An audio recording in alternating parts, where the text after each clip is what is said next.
صل على محمد النبي الأمي وعلى آله وصحبه أجمعين. الحمد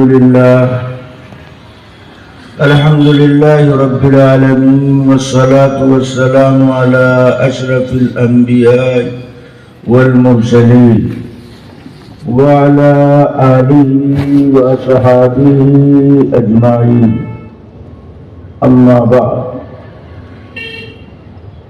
عن عبد الله بن عمر رضي الله تعالى عنه قال: قال رسول الله صلى الله عليه وسلم: المسلم أخو المسلم، لا يظلمه ولا يسلمه، من كان في حاجة أخيه كان الله في حاجته، ومن فرج عن مسلم كربة فرج الله عنه كربة يوم القيامة، ومن ستر مسلما ستره الله تعالى في يوم القيامة، او كما قال علیہ الصلاۃ والسلام. صدر گرامی، واجب الاحترام علماء کرام، حاضرین جلسہ، اللہ تعالیٰ کی مہربانی، اس کا احسان اور کرم ہے. جمعیت علماء ناگپور کے زیر انتظام، جمعیت علماء مہاراشٹر کے صدر گرامی کی زیر صدارت آج کا یہ عظیم الشان اجلاس اصلاح معاشرہ اور سیرت النبی کے پاکیزہ عنوان پر منعقد کیا گیا. آپ نے اکابر علماء کرام کی زبان سے کتاب و سنت کی روشنی میں موضوع سے متعلق ضروری باتیں سماعت فرمائی. میں آپ کی خدمت میں اشارے میں کچھ بات کرنا چاہتا ہوں.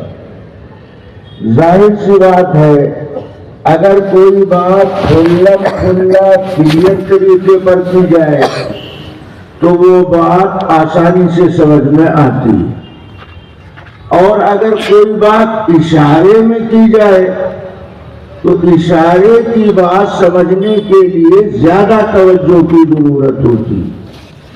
آدمی جب پوری طرح متوجہ رہے گا تب اشارے کی بات سمجھ میں آئے گی، اور اگر سننے والے کی توجہ بولنے والے کی طرف سے ہٹی تو وہ اشارے کی بات ہوا کی نظر ہو جائے.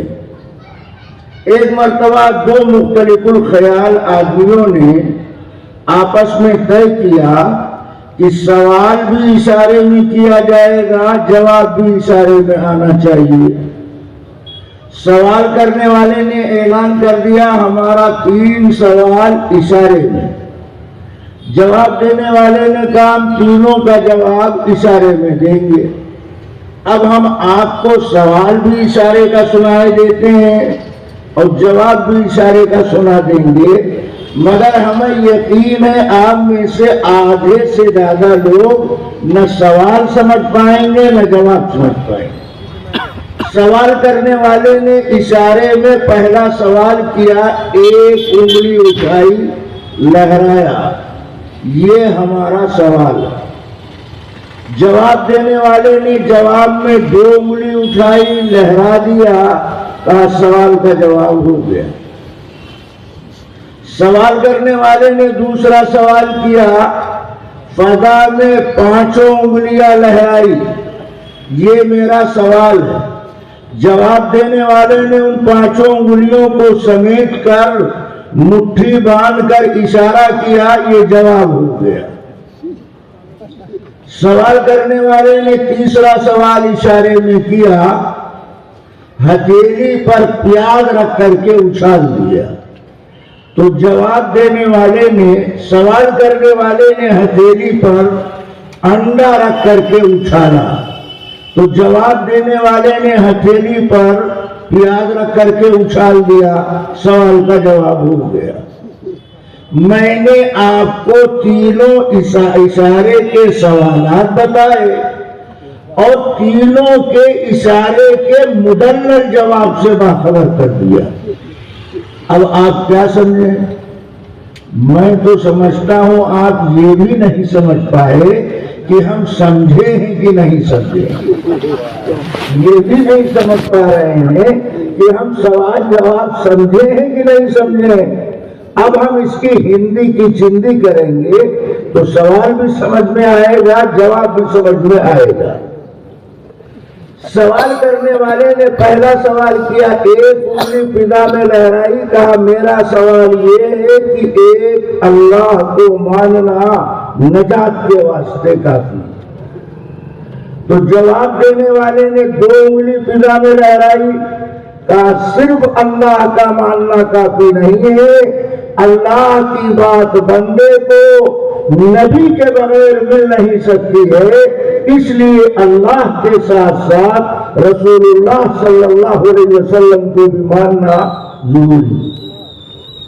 اس نے دوسرا سوال کیا، 5 انگلیاں فضا میں لہرائیں، کہا نبی، علی، فاطمہ، حسن، حسین، فجتن پاک، باقی اور کوئی نہیں۔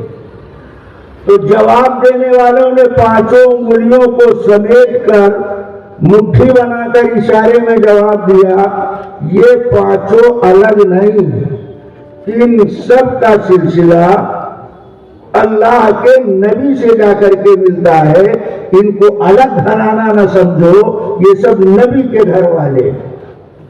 اس نے تیسرے سوال میں ہتھیلی پر انڈا رکھ کر کے اچھالا۔ اس کا سوال یہ تھا، یہ آسمان انڈے کی طرح گول ہے۔ تو جواب میں اس نے پیاز اچھالا، کہا ایک آسمان نہیں، جیسے پیاز کے ایک چھلکے کے اوپر دوسرا چھلکا، ایسے ایک آسمان کے اوپر دوسرا آسمان، 7 زمین و 7 آسمان ہے، لہذا ایک آسمان سمجھنا یہ غلط ہے۔ یہ تو ان دونوں کے سوال جواب کی تشریح ہوئی۔ وہ دونوں بھی یہ نہیں سمجھ پائے کہ ہم سوال سمجھے ہیں یا اس کا جواب سوال سمجھنے والے نے سمجھا۔ سوال کرنے والے سے لوگوں نے پوچھا، تم ہر جمعرات کو ڈینگ مارتے تھے، کوئی مائی کا لال ہمارے سوالوں کا جواب دے، 3 سوال کر کے تم نے راہ فراز اختیار کیا، تمہیں تو آج مجھ سے 30 سوال کرنا چاہیے۔ تو سوال کرنے والے نے کہا، کم بختو، تم پڑھے لکھے لوگ نہیں، میں تو پڑھا لکھا آدمی ہوں۔ یہ جواب دینے والا بڑا ذہین، زیرک، فہیم، سمجھدار آدمی، میں نے جو سوال کیا اس کا اس نے مدلل جواب دیا، اس لیے آگے سوال کرنے کی ہمارے اندر ہمت نہیں۔ جواب دینے والوں سے لوگوں نے کہا، اتنے بڑے علامہ کا قافیہ تم نے تنگ کر دیا اور جغرافیہ ان کا زمین سے غائب ہونے لگا، اتنے بڑے حضرت جی کو تم نے ڈھیلا کر دیا۔ تو جواب دینے والے نے کہا، جو میری سمجھ میں آیا وہی میں نے جواب دیا۔ کہا اچھا تم نے سوال کیا سمجھا؟ تو جواب دینے والے نے کہا، اس نے جب ایک انگلی سے اشارہ کیا تو میں سمجھ گیا یہ میری ایک آنکھ نکالنے کی ہم کو دھمکی دیا، تو میں نے 2 انگلی سے اشارہ کیا، کمبخت تیری دونوں باہر کر دی۔ کہا جب اس نے دوسرے سوال میں 5 انگلیاں فضا میں لہرائیں تو میں سمجھ گیا یہ ہمیں دھمکی دے رہا ہے، تو میں نے بھوسا بنا کر کے اشارہ کیا، مارتے مارتے تیرا بھوسا نکال ڈالیں گے۔ اس نے تیسرے سوال میں جب ہتھیلی پر انڈا اٹھالا تو میں سمجھ گیا یہ بہت بڑا انڈا خور معلوم ہوتا ہے، تو میں نے جواب میں پیاز اچھال دیا کہ اگر انڈا پیاز سے ملا کر کے کھاؤ تو زیادہ ذائقے دار ہوگا۔ یہ میں نے سوال سمجھا، اس کا میں نے یہ جواب دیا۔ اب آپ بتائیے، یہ دو عام آدمی کے سوال جواب جو اشارے میں تھے اس کو سمجھانے بتانے کے لیے ہمیں اتنی محنت کرنی پڑی، تب آپ کسی نتیجے پہ جا کر کے پہنچے۔ قرآن حدیث کی بات، دین ایمان کی بات اگر اشارے اشارے میں کر دی جائے تو بہت کم لوگ سمجھ پائیں گے، اس لیے تھوڑی دیر کے لیے آپ بالکل یکسو ہو کر، متوجہ ہو کر، پوری توجہ کے ساتھ ہماری بات سماعت فرمائیے کہ میں کہنا کیا چاہتا ہوں۔ اللہ تبارک و تعالیٰ نے اس کائنات میں حضرت انسان کو سب سے محترم بنایا، انسان کو اشرف المخلوقات گردانا۔ انسان اگر سچا انسان بن کر کے دنیا میں رہے گا تو اس انسان سے کسی انسان کو تکلیف نہیں پہنچ سکتی، اور اگر انسان سے انسان کو تکلیف پہنچتی ہے تو اس کا صاف مطلب یہ ہے کہ یہ انسان کے لباس میں ہے، لبادے میں ہے، انسانی ڈھانچے میں ہے، انسانی خواص، انسانی عادات اس کے اندر نہیں پائی جاتی۔ انسان کو کامل انسان ہونا چاہیے، سچا پکا انسان ہونا چاہیے۔ اب آپ دھیان دیجئے، ہم بات کو آگے بڑھاتے ہیں۔ حضرت امام غزالی رحمۃ اللہ علیہ نے اپنی کتاب احیاء العلوم میں جانوروں کی 3 قسمیں بتائی۔ وہ لکھتے ہیں دنیا میں جتنے جانور پائے جاتے ہیں ان کی کل 3 قسمیں۔ پہلی قسم جانوروں کی، جانور کی ذات سے انسان کو فائدہ پہنچتا ہے، نفع پہنچتا ہے، ایسے بھی جانور دنیا میں رہتے ہیں، جیسے بکری ہے، بھینس ہے، اس کا دودھ استعمال کرتے ہیں، فائدہ اٹھاتے ہیں، اور وہ جانور انسان کو تکلیف نہیں دیتا۔ جانور کی دوسری قسم وہ ہے جس سے صرف تکلیف مصیبت پہنچتی ہے، انسان کو اس جانور سے نفع نہیں پہنچتا، جیسے سانپ، بچھو۔ یہ جہاں جائیں گے وہاں تکلیف پہنچانے کے علاوہ کوئی کام نہیں کریں گے، ان سے انسان کو نقصان پہنچ سکتا ہے، نفع نہیں پہنچ سکتا۔ اور جانوروں کی تیسری قسم، انسان کو اس جانور سے نہ فائدہ پہنچتا ہے نہ نقصان پہنچتا ہے، اس جانور سے انسان کو نہ فائدہ پہنچتا ہے نہ نقصان پہنچتا ہے، جیسے جنگل میں رہنے والے بھیڑیے، ان سے انسان کو نہ فائدہ پہنچتا ہے نہ نقصان پہنچتا ہے۔ یہ 3 طرح کے جانور دنیا میں پائے جاتے ہیں۔ حضرت امام غزالی فرماتے ہیں انسانوں سچے پکے انسان بنو، تمہاری ذات سے کسی انسان کو تکلیف نہیں پہنچنی چاہیے۔ اگر انسان کو تکلیف پہنچاتا ہے تو پھر وہ انسان نہیں ہے، جانور ہے۔ اب اگر وہ جانور ہی بن کے رہنا چاہتا ہے تو کم سے کم ایسے جانور بنو جس کے ذریعے سے انسان کو نفع پہنچتا ہے، نقصان نہیں پہنچتا۔ پہلے قسم کے جانور بنو، یا تیسری قسم کے جانور بنو، نہ تو اس سے انسان کو فائدہ پہنچتا ہے نہ کوئی نقصان پہنچتا ہے، اور ایسا انسان بننا کہ انسان ہو کر انسان کو ستانا، تکلیف پہنچانا، یہ انسان تو جانوروں سے بھی بدتر۔ اللہ تبارک و تعالیٰ نے انسان کو اشرف مخلوق کہا۔ یہ جمعیت علماء کے لوگ جو اصلاح معاشرہ کا پروگرام 35-40 سال سے مسلسل ملکی پیمانے پر گاؤں دیہات قصبات شہر ہر جگہ کرتے ہیں، اس کی وجہ، اس کی ضرورت کیا ہے؟ اس کی ضرورت یہ ہے کہ اسلام کے 5 اہم ارکان، اسلام کے 5 اہم شعبے ہیں۔ ایمانیات، عبادات، معاملات، معاشرت، اخلاقیات۔ زیادہ تر مسلمان عبادت کے باب میں مضبوط رہتے ہیں، مگر مسلمانوں کے معاملات دیکھو، لین دین دیکھو تو شریعت سے ان کی زندگی ہٹی ہوئی، اور معاشرت دیکھو تو کتنے مسلمان ہیں جو معاشرتی مسائل کو شریعت کا مسئلہ ہی نہیں جانتے، معاشرتی مسائل کو شریعت کا مسئلہ نہیں جانتے۔ میں ایک مثال دیتا ہوں، دھیان سے سنو۔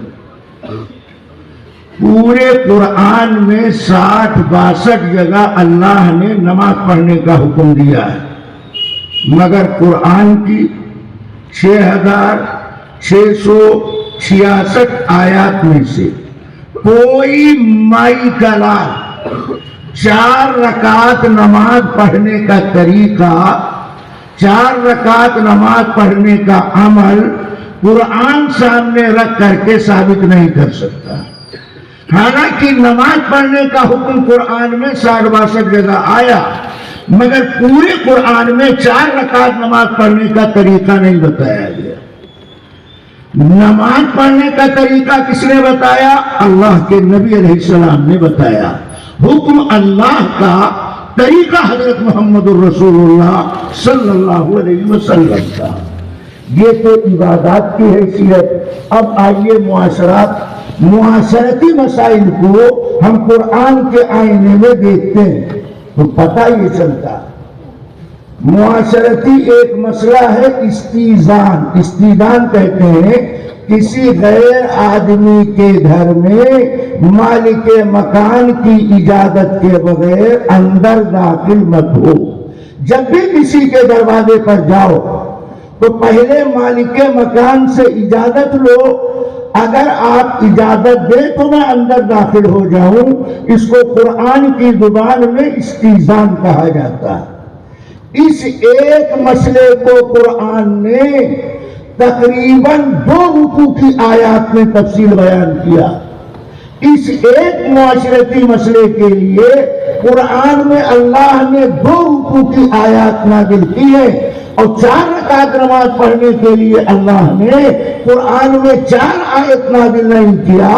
اس سے معاشرتی مسائل کی اہمیت کا پتہ چلتا۔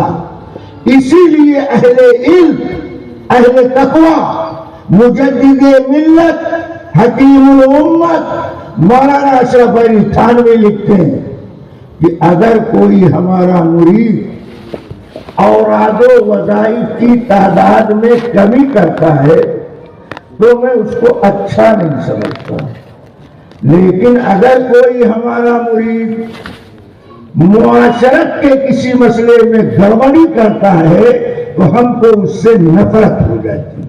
معاشرتی مسائل میں گڑبڑی کرنا کیا؟ دھیان سے سنو۔ اپنے آپ سے کسی کو تکلیف پہنچا دینا، چاہے انسان کو تکلیف پہنچائے چاہے جانور کو ناحق تکلیف پہنچائے، وہ معاشرت کے مسئلے کو جانتا نہیں۔ حضرت تھانوی کہتے ہیں ایسے آدمی سے مجھے نفرت ہوتی ہے، اگر ذکر و اذکار میں کمی کرتا ہے تو میں اس کو برا سمجھتا ہوں، لیکن اگر اس کی ذات سے کسی کو ناحق تکلیف پہنچی تو یہ گناہ کبیرہ، یہ گناہ کبیرہ، معاشرے کا مسئلہ گناہ کبیرہ سے جڑا ہوا۔ اس لیے ضرورت ہے ہر گھر تک یہ آواز پہنچنی چاہیے، ہر گھر تک یہ پیغام پہنچنا چاہیے۔ اللہ کے پیغمبر حضرت محمد الرسول اللہ صلی اللہ علیہ وسلم اس حدیث کے اندر 4 معاشرتی مسئلے کو ذکر کرتے ہیں۔ دھیان کرو، معاشرت سے متعلق 4 مسئلہ اس حدیث میں اللہ کے نبی نے بیان کیا۔ پہلا مسئلہ المسلم اخو المسلم، مسلمان مسلمان کا بھائی۔ یہ تو مذہبی اعتبار سے بات ذرا دھیان سے سنیے گا، تب کھوپڑے میں بات آئے گی، ورنہ کھوپڑے سے کراس کر جائے گی۔ مسلمان مسلمان کا بھائی ہے دینی اعتبار سے، انسان انسان کا بھائی ہے انسانیت کے اعتبار سے۔ انسان ہونے کے ناطے ہر انسان کے دل میں انسان سے محبت ہونا چاہیے۔ مسلمان ہونے کے ناطے مذہبی نقطۂ نظر سے ہر مسلمان کے دل میں مسلمان کی محبت ہونی چاہیے۔ نبی کا یہ فرمان نعوذ باللہ انسانیت کے خلاف نہیں ہے، اس لیے کہ ایک ہے انسان ہونے کے اعتبار سے پہچان اور ایک ہے مذہبی ہونے کے اعتبار سے پہچان۔ تو انسان انسان کا بھائی ہے انسانیت کے ناطے، اور مذہبی اعتبار سے ایک مسلمان دوسرے مسلمان کا بھائی ہے مذہبی اعتبار سے۔ انسان ہونے کے ناطے کسی انسان کو تکلیف نہ پہنچے اور مسلمان ہونے کے ناطے سے کسی مسلمان بھائی کو تکلیف نہ پہنچے۔ یہ تو اللہ کے نبی نے سرخی بتائی، اب اس کی ذرا ہم تشریح کریں تب بات آسانی سے سمجھ میں آئے، اور اگر وہی سرخی نہ کر دیں تو آپ نہیں سمجھ پاؤ۔ مسلمان مسلمان کا بھائی ہے۔ قرآن کیا کہتا ہے؟ قرآن کہتا ہے یا ایھا الناس انا خلقناکم من ذکر او انثی وجعلناکم شعوبا وقبائل لتعارفوا۔ اللہ کہتے ہیں تم انسانوں ایک مرد ایک عورت سے پیدا کیے گئے۔ دنیا میں کہیں انسان رہتا ہو، اس کے باپ آدم علیہ السلام، اس کی ماں حضرت حوا، تم ایک مرد ایک عورت کی اولاد ہو۔ دنیا میں پہچان کے لیے ہم نے تم کو مختلف قبیلے خاندانوں میں پھیلا دیا تاکہ تم آپس میں آسانی سے پہچان کر سکو۔ مثال کے طور پر اس مجمع میں 3 آدمی عبداللہ نام کے بیٹھے، اب صدر صاحب نے کہا عبداللہ یہاں، تو اب کون سا عبداللہ آئے؟ ناگپور والا آئے، امراوتی والا آئے، سنوری والا آئے، کہاں کا عبداللہ آئے؟ جب آپ نے کہا عبداللہ امراوتی کا تو یہ کلیئر ہو گیا ناگپور والا عبداللہ نہیں، سنوری والا عبداللہ نہیں۔ اللہ کہتے ہیں انسانوں کو جو مختلف قبیلے خاندان مختلف زبانوں میں تقسیم کیا گیا ہے، اس کا مقصد ہے لتعارفوا، تاکہ آسانی سے آپس میں پہچان ہو سکے۔ یہ صرف پہچان کے لیے، فضیلت اور کمال کے لیے۔ ان اکرمکم عند اللہ اتقاکم، ان میں سے جو زیادہ حرام چیز سے بچتا ہوگا وہ اللہ کی نظر میں محترم کہلائے گا۔ چنانچہ مکہ جب فتح ہوا تو اللہ کے پیغمبر نے حضرت بلال کو بلایا۔ بلال کون؟ حبشہ کے کالے کلو کے غلام جو بیچتے رہے بکتے رہے، ان کو خرید کر صدیق اکبر نے آزاد کر دیا۔ پیغمبر کی غلامی میں بلال آئے، مکہ فتح ہوا تو اللہ کے نبی نے حضرت بلال سے کہا کعبہ کی چھت پر کھڑے ہو کر اذان دو۔ حبشہ کا بلال غلام کعبہ کی چھت پر کھڑے ہو کر اذان دے رہا۔ اب مکہ کے رئیسوں نے دیکھا پیغمبر کے خاندان کے لوگ، ابو لہب، اس کے لیے قرآن میں لعنتی الفاظ آ چکے، تبت یدا ابی لہب وتب۔ کعبہ کی چھت پر بلال چڑھا ہے اور کعبہ کے قریب ابو لہب نظر نہیں آ رہا۔ کیوں؟ ان اکرمکم عند اللہ اتقاکم، جو اللہ سے زیادہ ڈرنے والا، حرام چیز سے رکنے والا ہے، اللہ کہتے ہیں عزت عظمت اسی کو ملے۔ انسان ہونے کے ناطے تقاضے اور ہیں، اور متقی پرہیزگار ہو جانے کے بعد تقاضے اور ہیں۔ فرمایا نبی نے مسلمان مسلمان کا بھائی، جب بھائی ہے تو جیسے ایک انسان دوسرے انسان کا بھائی، انسان انسان کو نہ ستائے، مسلمان مسلمان کو نہ ستائے۔ آگے فرمایا لا یظلمہ ولا یسلمہ، اپنے بھائی کو ناحق بلا وجہ مت ستاؤ، ولا یسلمہ، اور نہ اس کو بے یار و مددگار چھوڑو۔ کیا مطلب؟ اگر کوئی اسے بلا وجہ ستا رہا ہے تو اپنے بھائی کو لاوارث بنا کر نہ چھوڑو، جتنا تم سے ہو سکے اپنے بھائی کو مصیبت سے بچانے کی کوشش کرو۔ نبی نے دوسرے ٹکڑے میں اس کی تفسیر بتائی. ارشاد فرمایا من کان فی حاجت اخی کان اللہ فی حاجتی.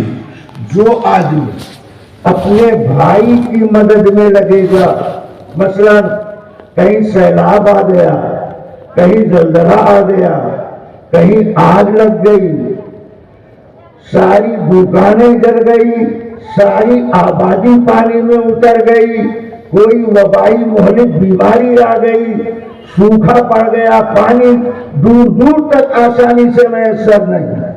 اب اگر کچھ لوگ ان مظلوم مجبور انسانوں کو اس مصیبت سے بچانے کے لیے دوڑ بھاگ کرتے ہیں تو ایسے لوگوں کو معمولی نہ سمجھو. آپ کے اس علاقے میں گزشتہ سالوں میں نے سنا کہ کچھ مہاراشٹر کے علاقے میں خشکی پڑ گئی جس کی وجہ سے پینے کا پانی مشکل ہوتا گیا.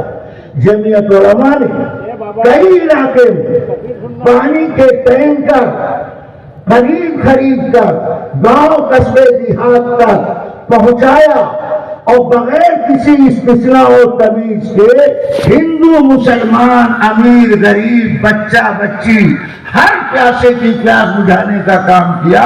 اللہ کے نبی کہتے معاشرہ سماج میں جب ایسی صورت پیدا ہو جائے تو مالدار اپنے مال پر تکیہ کر کے نہ بیٹھ جائے، محلوں میں پیر پھیلا کر سونے والا خاموشی کی نیند میں مست نہ ہو جائے.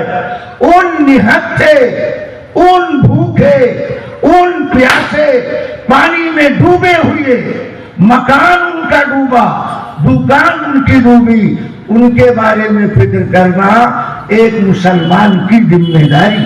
ہم سمجھتے ہیں ہم نماز پڑھ رہے ہیں، تسبیح ذکر کر رہے ہیں، باقی اسلام خیریت میں، باقی اسلام خیریت میں. ان رفاہی کاموں کو لوگ دین نہیں سمجھتے. نبی کے اس فرمان کو سامنے رکھو. یہ کام کرنے والے آپ کو اس ملک میں جمعیت علماء کے کارندے ملیں گے.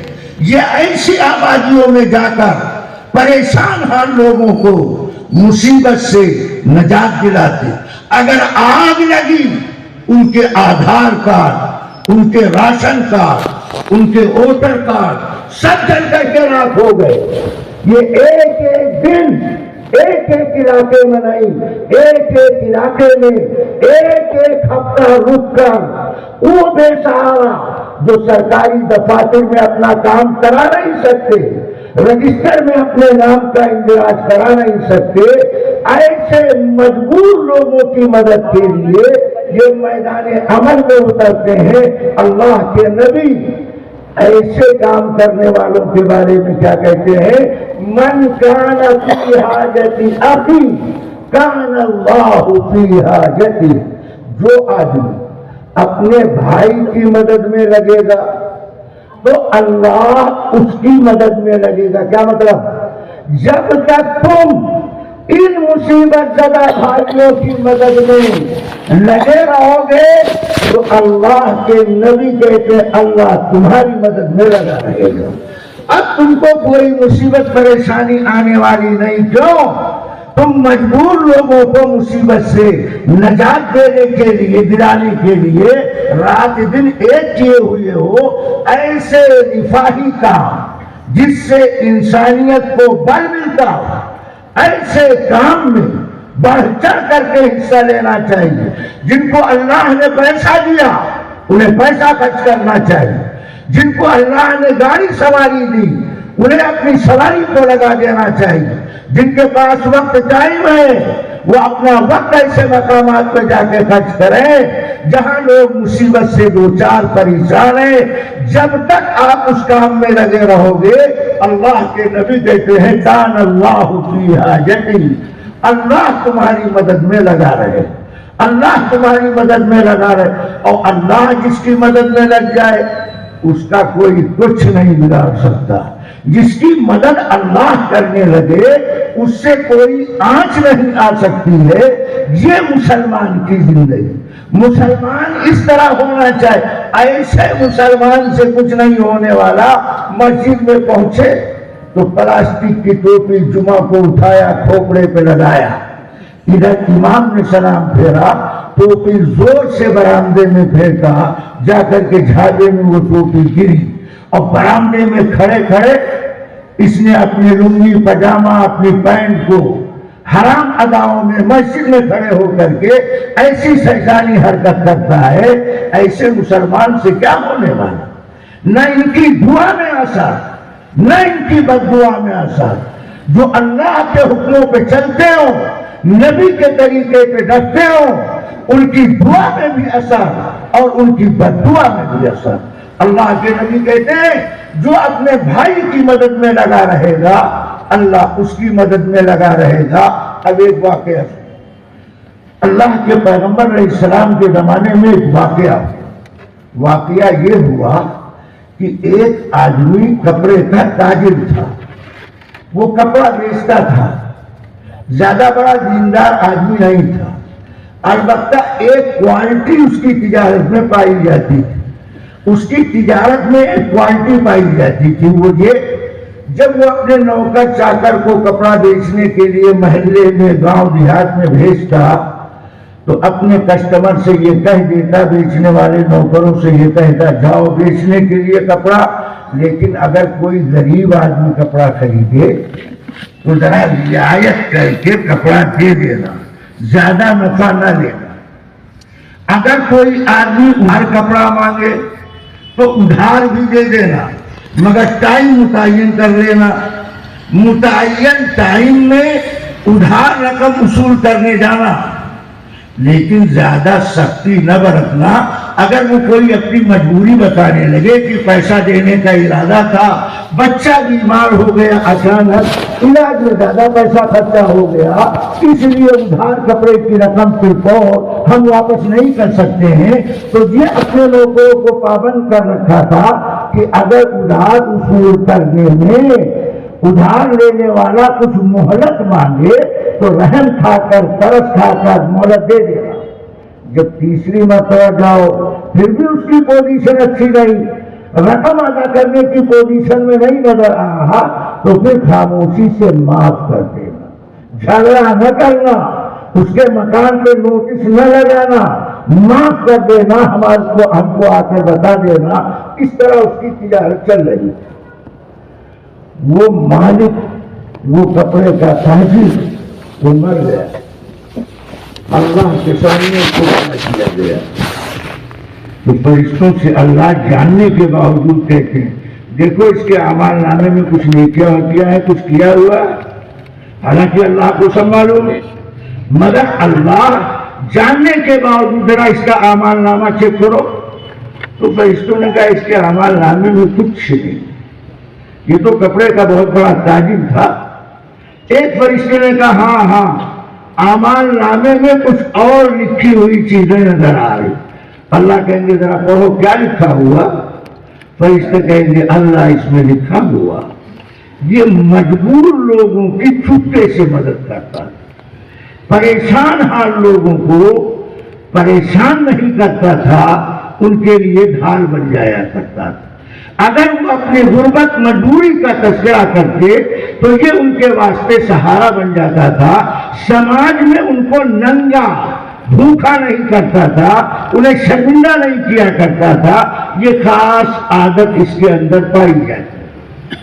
اللہ تعالیٰ کہیں گے یہ بندہ ہو کر ہمارے بندوں پر ترس کھاتا، یہ بندہ ہو کر ہمارے بندوں پر ترس کھاتا تھا، آج یہ مصیبت میں پھنسا ہے، میں اس پر ترس کھا رہا ہوں، جاؤ میں نے اس کو معاف کر دیا، اس کے لیے جنت اعلان کر دیا۔ اللہ کے پیغمبر فرماتے ہیں اللہ بندوں کے دلوں کو دیکھتا، اس عمل کو معمولی عمل نہ سمجھو، کسی کی زندگی سے کھیلنا، کسی کی غربت کا مذاق اڑانا، سماج میں اس کو رسوا کرنا یہ کوئی اچھی چیز نہیں۔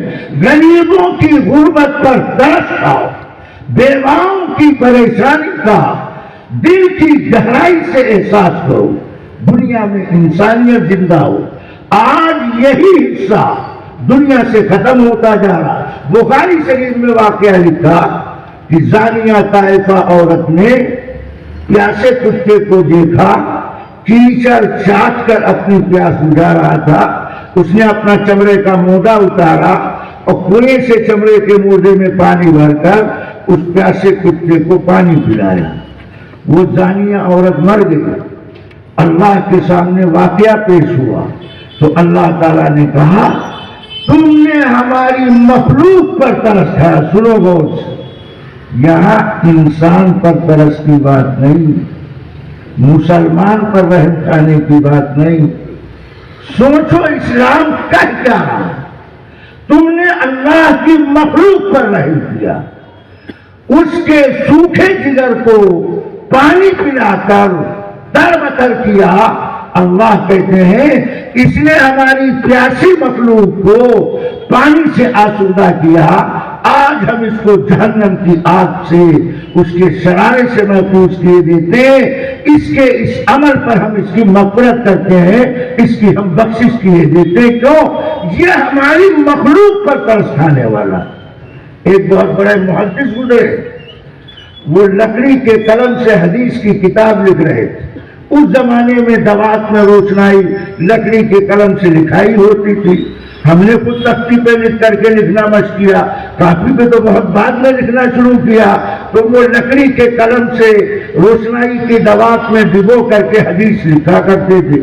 ایک دن انہوں نے اپنا قلم خط بنایا اور جیسے روشنائی کے دوات میں قلم ڈبویا، قلم روشنائی کے پانی سے تر ہوا، قلم نکالا، ایک پیاسی مکھی بھاگ کر آئی اور محدث صاحب کے قلم کی نوک پر بیٹھ کر روشنائی کے پانی کو چوسنے لگی۔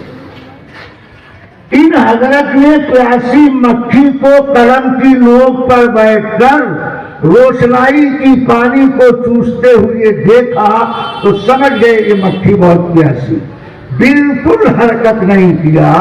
وہ مکھی جب آسودہ ہوئی اپنی مرضی سے اڑ کر کے گئی، ان کا انتقال ہو گیا۔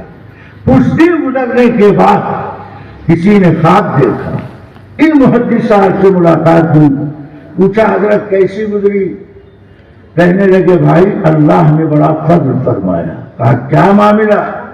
کہا میں تو سوچ یہ رہا تھا کہ میں نے حدیث پر خدمت کیا، قرآن کی تفسیر پر خدمت کیا، اللہ کو ہمارا یہ عمل بڑا اچھا لگے گا اور اس کی برکت اور اس کی توفیق سے اللہ ہم کو معاف کر دے، مگر وہاں تو معاملہ عجیب غریب نظر آئے۔ یہ جو ہماری دینی خدمات تھی اس کا نمبر ہی اللہ کو تو کوئی ادا اچھی لگ گئی۔ اللہ کے سامنے فرشتے نے کہا اس کے اعمال نامے میں ریکارڈ ہے، ایک پیاسی مکھی کو اپنے قلم کی نوک کے پانی سے اس بزرگ نے آسودہ کیا۔ اللہ کہتے ہیں تو ہماری مخلوق پر رحم کھا رہا، آج ہم تم پر رحم کھاتے، آج رحم کھا کر ہم تیری بخشش کیے دیتے ہیں، تیری مغفرت کیے دیتے ہیں۔ اللہ کے پیغمبر فرماتے ہیں من کان فی حاجتی اخی کان اللہ فی حاجتی، جو اپنے بھائی کی مدد میں لگے گا اللہ اس کی مدد میں لگے گا۔ جب تک تم اس کا کام بناتے رہو گے اللہ تمہارا کام بناتا رہے گا۔ تیسری بات پیغمبر نے ارشاد فرمایا من فرج عن مسلم کربۃ من کرب الدنیا فرج اللہ عنہ کربۃ یوم القیامہ، جو آدمی کسی انسان کو مشکل سے نکالے گا، جو کوئی کسی مسلمان کو یا کسی انسان کو مشکل پریشانی سے چھٹکارا دلائے گا، فرج اللہ عنہ، تو اللہ یوم القیامت میں میدان محشر میں اس کی مشکل کو آسان کرے گا۔ میدان محشر جب سوا نیزے پر سورج ہوگا، ہر آدمی نفسی نفسی کے عالم میں، خوش قسمت لوگ نور کے منبر پر، ہر آدمی اپنی کرتوت کے مطابق پسینے میں ڈوب رہا ہوگا، کوئی تیر رہا ہوگا، کوئی کروٹ بدل رہا ہوگا۔ اللہ کے نبی کہتے ہیں جو کوئی مسلمان کسی مشکل میں پھنسے ہوئے انسان کو مشکل سے نجات دلائے گا تو اللہ قیامت کے دن اس کی مشکل کو آسان کرے گا۔ جب ہر آدمی مشکل میں پھنسا ہوگا اللہ اس دن اس کی مشکل کو آسان کرے گا۔ دنیا میں پھنسے ہوئے مشکل سے انسان کو چھٹکارا دلانا، مثلا کسی آدمی کو غلط طریقے پر تکلیف پہنچانے کے لیے اس کا نام ظاہر کیا گیا، اب یہ بیچارہ کم پڑھا لکھا آدمی یہ مقدمات کی پیروی نہیں کر سکتا، آپ کو اللہ نے وہ علم دیا، طاقت دیا، آپ بلا وجہ ناحق ستائے جانے والے آدمی کی مدد کے لیے کھڑے ہوئے تو اللہ اس عمل کی برکت سے تمہیں قیامت کے دن مشکل سے اللہ نجات دلائے گا، جس دن کی پریشانی سے کوئی آدمی انکار نہیں کر سکتا۔ انبیاء اپنے امتیوں کی بات پر دھیان نہیں دیں گے، ہر ایک پر اللہ کی بڑائی کا جلال سوار ہو رہا ہوگا۔ اس عمل کی برکت سے اللہ کے نبی کہتے ہیں قیامت کی مشکل کو اللہ آسان کر دے گا۔ جو دنیا میں کسی مسلمان کو مشکل سے سہولت، آسانی، عافیت پیدا کرے گا۔ اللہ کے نبی کے سامنے ایک واقعہ ہے، سنو۔ ہم نبی کی انہی باتوں کو پڑھتے سنتے ہیں کہ اللہ کے نبی نے فرمایا کہ 31 مرتبہ سبحان اللہ پڑھو تجھے ثواب۔ نبی کی زندگی کے وہ اعمال ہماری نگاہوں کے سامنے نہیں آتے اور پڑھنے والے ان کو کراس کر دیتے، ان کی جو شرعی حیثیت ہے اس کو اجاگر نہیں کرتے۔ اللہ کے نبی کی زندگی ہم جہت زندگی، ہر شعبے میں نبی پوری نگرانی کرتے تھے۔ صرف مسجد میں اللہ کے نبی نہیں رہتے تھے، وہ غریبوں کے گھر بھی جاتے تھے، وہ بیمار کی تیمارداری کے لیے بھی جاتے تھے۔ نبی نے منافق کی تیمارداری کی، نبی نے اپنے دشمن، بیمار دشمن کی عیادت کیا۔ اللہ کے نبی کے اخلاق یہ معاشرت سے متعلق تعلیمات پیغمبر کی یہ اللہ کے نبی کے سامنے ایک واقعہ ذکر کیا گیا، بتایا گیا اللہ کے نبی کو ایک یتیم بچہ ہے اور اللہ کے نبی سے کہنے لگا یتیم بچے نبی کے زمانے میں پریشان کیے جاتے تھے، آج بھی پریشان کیے جا رہے ہیں۔ وہ یتیم بچہ نبی کے پاس آ کر کے بول رہا کہ اللہ کے رسول فلاں آدمی ہمارے کھجور کے باغ پر ناجائز قبضہ کر رہا ہے، حالانکہ وہ باغ ہمارا ہے مگر ہمارے پاس کاغذ نہیں ہے، اس لیے کہ میں یتیم ہوں، ہمارے باپ نے کہاں کاغذ رکھا میں جانتا نہیں۔ سچی بات یہ ہے یہ کھجور کا باغ ہمارا ہے مگر ثبوت ہمارے پاس نہیں۔ اللہ کے نبی نے کہا دیکھو تم نے دعویٰ مقدمہ دائر کیا ہے تو مقدمے کا فیصلہ تو اصول پر کیا جائے گا، تم اپنے دعوے پر دلیل لاؤ، ثبوت پیش کرو کہ اس کھجور کے مالک تم ہو، کھجور کے باغ کے مالک تم ہو۔ اس یتیم کے پاس کوئی کاغذ نہیں، وہ اپنا دعویٰ ثابت نہ کر پایا تو اللہ کے نبی نے کہا تم اپنا دعویٰ ثابت نہ کر پائے اس لیے اس کھجور کے باغ کے مالک تم نہیں۔ نبی نے جب یہ فیصلہ سنایا تو اسی مجلس میں بیٹھا بیٹھا وہ یتیم رونے لگا۔ اس مجلس میں نبی کے سامنے بیٹھا بیٹھا وہ یتیم رونے لگا کہ ہائے افسوس ہمارے پاس ثبوت نہیں، حالانکہ باغ ہمارا ہے۔ نبی کی مجلس میں ایک صحابی حضرت ابو دردہ بیٹھے ہوئے، اس یتیم کی پریشانی دل کی گہرائی سے احساس کر رہے ہیں۔ ابو دردہ اس کھجور کے مالک جو ناجائز قبضہ جمائے ہوئے تھا اس کو مخاطب کر کے ابو دردہ نے کہا سن، اس کھجور کے باغ کو ہمارے اس باغ سے بدلے گا؟ ابو دردہ کا باغ بہت قیمتی، انہوں نے کہا یہ باغ اس باغ سے بدلے گا؟ کہا جی میں بدلنے کے لیے تیار۔ کہا بدل لے، جا تو اس کا مالک میں اس کا مالک۔ نے کہا ٹھیک میں اس پر راضی ہوں۔ جب یہ باغ ابو دردہ کو مل گیا اور ان کا دعویٰ ثابت ہو گیا تو اللہ کے نبی سے ابو دردہ نے کہا اللہ کے رسول اب یہ باغ ہم اس یتیم بچے کے حوالے کرتے ہیں۔ اب یہ باغ ہم اس یتیم بچے کے جو آپ کے سامنے بیٹھ کے رو رہا ہے، حالانکہ باغ اسی کا ہے مگر ثبوت کاغذات اس کے پاس نہیں ہے، اس لیے اس کی ملکیت ثابت نہیں ہو رہی ہے، اس یتیم پر ترس کھا کر اب میں یہ بات اس کے حوالے کرتا ہوں۔ اللہ کے پیغمبر نے ہاتھ اٹھا کر حضرت ابو درداء کے لیے دل کھول کر کے دعائیں کی کہ اللہ ابو درداء کو سلامت رکھے، جو ایسے پریشان حال آدمی کو مصیبت سے نجات دلانے کے لیے تر و تازہ باقی رکھنے کے واسطے محنت کرتے ہیں۔ ایک دوسرا لڑکا بھاگ کے آیا نبی کے، یہ سارے واقعے مدینے میں ہوئے جو میں بتا رہا ہوں۔ ایک آدمی بھاگا بھاگا نبی کے پاس آیا کہ اللہ کے رسول ہمارا پڑوسی بڑا ظالم ہے۔ کہا کیوں؟ کہا میں اس کا کرایہ دار، میں اس کے مکان میں رہتا ہوں، وہ مجھ کو بہت ستاتا ہے، ہمارا پڑوسی ہے، ستاتا بہت ہے، میں کیا کروں؟ میں دوسرے محلے میں جا کے رہ نہیں سکتا، میری بساط اتنی نہیں، اور وہ ستانا بند نہیں کرتا، میں بار بار سمجھاتا ہوں۔ تو اللہ کے نبی نے اس جوان کو طریقہ کیا بتایا؟ کہا جوان تو اپنے گھر کا سارا سامان نکال کر چوراہے پہ بیٹھ گیا، گھر نے بٹھا دیا، کہا جا کے چوراہے پہ سارا سامان نکال کے بیٹھ گیا۔ اب جو آدمی ادھر سے گزرتا دیکھتا یہ شریف آدمی اپنا سامان لیے چوراہے پر بیٹھا، ہر گزرنے والا پوچھتا بھائی کیا بات ہے، تم چوراہے پر سامان رکھ کے کیوں بیٹھے ہو؟ بھائی یہ جو ہمارا پڑوسی ہے اس کی مصیبت سے آج آ کر میں نے مکان چھوڑ لیا، میں چوراہے پر زندگی بسر کر لوں گا، مگر ایسے پریشان کرنے والے پڑوسی کے پاس نہ رہنے کے لیے تیار۔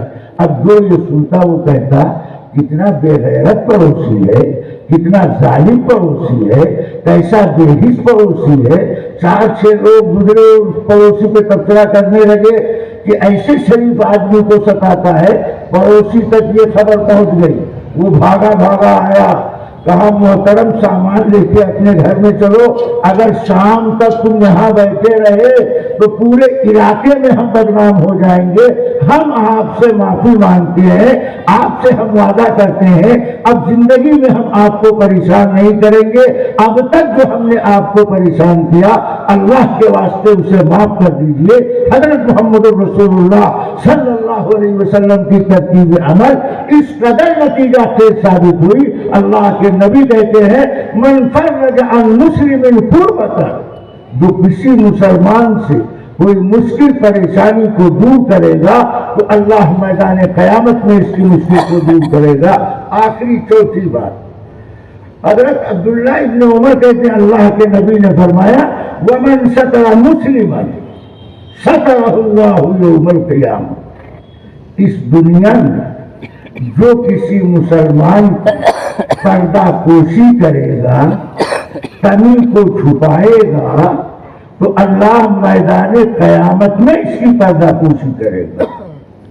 جہاں ہاتھ گواہی دے گا، پاؤں گواہی دے گا، زمین بولے گی، فضا بولے گی، سارے شواہد ہوں گے، اللہ کے نبی کہتے ہیں جو آدمی دنیا میں کسی مسلمان کے عیب کو چھپائے گا، پردہ پوشی کرے گا تو میدان قیامت میں اللہ اس بندے کی پردہ پوشی کرے گا، یوم القیامت میں اللہ اس بندے کو رسوا نہیں کرے گا۔ شرط یہ ہے کہ تم دنیا میں کسی کو رسوا نہ کرو، کسی کی کمی اور کسی کی خامی کا مذاق نہ اڑاؤ، اپنے آپ کو دودھ کا دھلا ہوا نہ سمجھو، کسی سے غلطی ہو گئی تو پھر تم چائے کی دکان پر بیٹھ کر، چوراہے پر بیٹھ کر دانت تقسیم نہ کرو، ارے سنا نہیں فلاں کی لڑکی ایسا معاملہ، فلاں کا لڑکا ایسا واقعہ، یہ بہت ذلیل حرکت ہے، اس سے سماج میں گناہ میں مبتلا آدمی اور رسوا ہوتا ہے اور ذلیل ہوتا۔ اگر کسی سے غلطی گناہ کامی ہو گئی تو آپ کی ذمہ داری اس برائی کو اچھالنا نہیں ہے، آپ کی ذمہ داری ہے رات کی تنہائی میں اللہ کے سامنے ہاتھ پھیلا کر اس کی اصلاح کے لیے اللہ سے دعا کرو کہ اللہ اس گناہ سے اس کو باز دے، اللہ یہ بری عادت اس کی زندگی سے چھوڑا دے، یہ تمہارا کام ہے۔ چائے کے ہوٹل پر بیٹھ کر اس کی لڑکی کی برائی کرنا، لڑکے کی برائی کرنا، یہ سماج میں محبت پیار بانٹنا نہیں ہے، سماج میں نفرت بھید بھاؤ پیدا کرنا۔ اللہ کے نبی اس چیز کو برا سمجھتے ہیں۔ حضرت حسن اور حسین یہ دونوں بھائی ایک مرتبہ دریائے فرات کے کنارے جا رہے، ایک بڑے میاں بیٹھے دریا کے کنارے وضو کر رہے، وہ بڑے میاں وضو سنت کے خلاف کر رہے۔ کیوں؟ غلطی بڑوں بڑوں سے ہو جاتی، کوئی معصوم نہیں، نبی معصوم ہوتا، غلطی ہر ایک سے، ہم سے بھی غلطی، تو وہ بڑے میاں سے بھی غلطی ہو رہی۔ حضرت سفیان اپنے زمانے کے بہت بڑے بزرگ گزرے، وہ مسجد میں داخل ہوئے تو بایاں پیر بڑھا دیا، غیب سے آواز آئی یا سور اے بیل، یہ مسجد ہے، چراگاہ نہیں ہے، ہوش حواس نہیں، دماغ ٹھکانے نہیں، اللہ کے گھر میں بائیں پیر سے داخل ہو رہے ہو۔ ان کی تنبیہ کی گئی کیونکہ وہ اللہ کے مقرب بندے۔ یہ بڑے میاں دریا کے کنارے بیٹھے وضو کر رہے ہیں، حسن حسین نے دیکھا بڑے میاں تو خلاف سنت وضو کر رہے ہیں، بڑے میاں کو سنت کے مطابق وضو کرنے کا طریقہ معلوم ہے۔ دونوں آپس میں کہنے لگے اب ان بڑے میاں کو ٹوکے کیسے؟ نبی نے تو کہا ہے کہ لوگوں کی برائی کو چھپاؤ۔ اب اگر ہم کہتے ہیں بڑے میاں بوڑھے ہو گئے، قبر میں جانے والے ہو اور سنت کے مطابق وضو کرنے کا طریقہ نہیں آتا، شرم نہیں آتی ہے تمہیں، تو بوڑھا تو پانی پانی ہو جائے گا۔ تو ان کو ہم سکھائیں کیسے اور ان کی کمی ان کی زندگی سے مٹائیں کیسے؟ اس کے لیے دونوں بھائی پریشان۔